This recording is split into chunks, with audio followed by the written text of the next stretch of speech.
Bismillahirrahmanirrahim. Assalamualaikum warahmatullahi wabarakatuh. Syukur alhamdulillah kita bisa berjumpa lagi di channel ini. Sholawat dan salam selalu dan tetap tercurahkan kepada junjungan kita Nabi besar Muhammad sallallahu alaihi wasallam. Allahumma sholli ala sayyidina Muhammad wa ala ali sayyidina Muhammad. Harapan dan doa saya semoga saudaraku semuanya selalu diberikan kesehatan, dilapangkan rezekinya, diampuni dosa-dosanya, dan dipanjangkan umurnya. Amin ya rabbal alamin. Sahabat beriman yang dirahmati Allah, melakukan hubungan intim bagi pasangan yang telah syah bukan hanya sekedar melepas syahwat semata, melainkan juga mengandung nilai ibadah. Karena bernilai ibadah, maka untuk mencapai kesempurnaan pahala, penting mengetahui hari dan waktu yang baik untuk melakukan hubungan intim. Islam bukan hanya menerangkan tata cara berhubungan intim saja, melainkan diterangkan juga mengenai hari dan waktu yang baik untuk berhubungan intim. Sementara, sebagian umat Islam menganggap bahwa Jumat adalah hari baik untuk berhubungan intim. Itu kenapa ada istilah sunnah Rasul yang belum tentu memang benar kaidah Islam. Lantas, benarkah hari Jumat adalah waktu yang baik untuk berhubungan intim? Adakah dalilnya? Hari yang baik untuk berhubungan intim. Meskipun pada dasarnya tidak ada hari buruk dalam Islam, akan tetapi berdasarkan hadis yang diriwayatkan Imam Baihaqi menyatakan keutamaan berhubungan intim pada hari Jumat. Apakah kalian tidak sanggup berhubungan badan dengan istri kalian pada setiap hari Jumat? Hubungan badan dengan istri di hari Jumat mengandung dua pahala. Pahala mandinya sendiri dan pahala mandi istrinya. Hadis riwayat Baihaqi. Dalam hadis ini, ulama-ulama hadis menilai bahwa kualitas hadis ini lemah, sehingga tidak dapat dijadikan dasar hukum. Namun dalam hadis lain ditemukan perihal kesunahan hubungan badan pada hari Jumat. Hadis yang dimaksud ialah hadis riwayat Aus bin Abi Aus radhiyallahu anhu. Barang siapa yang mandi pada hari Jumat dan membuat orang lain mandi, lalu berangkat pagi-pagi dan mendapatkan awal khutbah, dia berjalan dan tidak berkendaraan.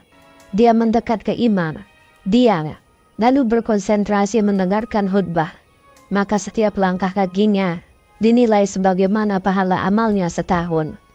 Hadis riwayat Ahmad, An-Nasa'i dan Ibnu Majah. Dengan demikian, maka dapat dipahami bahwa berdasarkan hadis di atas, hukumnya sunnah melakukan hubungan intim pada hari Jumat. Waktu yang baik untuk berhubungan intim. Adapun waktu terbaik untuk berhubungan intim, perspektif Islam merujuk pada Al-Quran, Surah An-Nur ayat 58. Hai orang-orang yang beriman, hendaklah budak-budak, laki-laki dan wanita yang kamu miliki, dan orang-orang yang belum balik di antara kamu, meminta izin kepada kamu 3 kali dalam satu hari, yaitu sebelum sholat subuh, ketika kamu meninggalkan pakaian luarmu di tengah hari, dan sesudah sholat isya. Itulah 3 aurat bagi kamu. Meskipun tidak secara tegas ayat di atas menerangkan waktu berhubungan intim, akan tetapi Ibnu Katsir dalam tafsirnya menjelaskan bahwa para sahabat menyukai waktu-waktu tersebut untuk berhubungan intim. Diriwayatkan dari Muqatil bin Hayyan, beliau menceritakan sebab turunnya ayat ini. Ada pasangan suami istri di kalangan Ansor. Dia sering membuatkan makanan untuk Rasulullah Shallallahu Alaihi Wasallam. Suatu ketika, budaknya masuk ke kamar menemui mereka tanpa izin di waktu yang mereka tidak sukai untuk ditemui. Kemudian sang istri melaporkan kejadian itu ke Rasulullah Shallallahu Alaihi Wasallam. Wahai Rasulullah, betapa buruknya sikap orang ini. Dia menemui seorang wanita ketika dia sedang berduaan bersama suaminya dalam satu selimut. Oleh sebab kejadian ini, maka kemudian Allah menurunkan ayat di atas.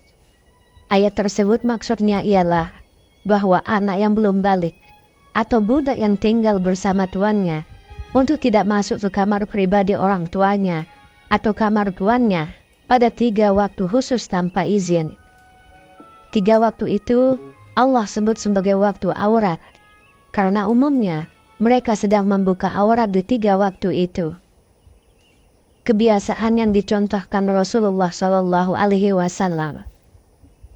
Adapun kebiasaan yang dicontohkan oleh Rasulullah, sebagaimana yang diceritakan oleh Aisyah radhiyallahu anha, bahwa Rasulullah SAW mendekati istrinya setelah tahajud.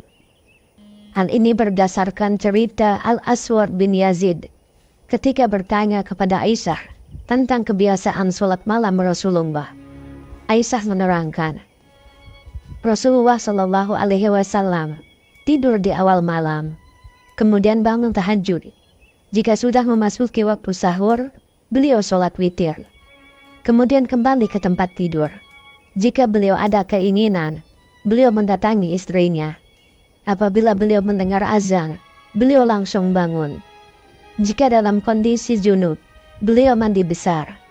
Jika tidak junub, beliau hanya berwudu kemudian keluar menuju sholat berjamaah. Hadis riwayat An-Nasa'i dan disahihkan oleh Al-Albani.